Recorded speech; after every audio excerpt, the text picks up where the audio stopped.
This is an emergency alert for your and surrounding area. This is not a test. At 6:33 p.m., a portal has appeared above Yellowstone Park. Many creatures have come out.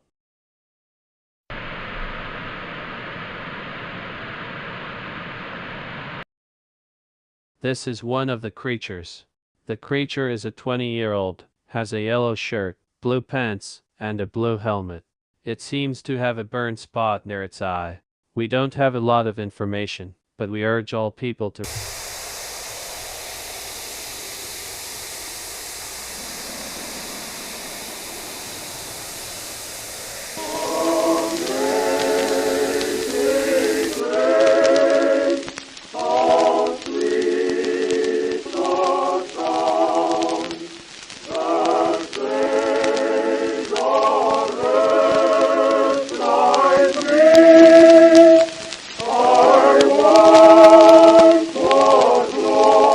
That's all for the alert.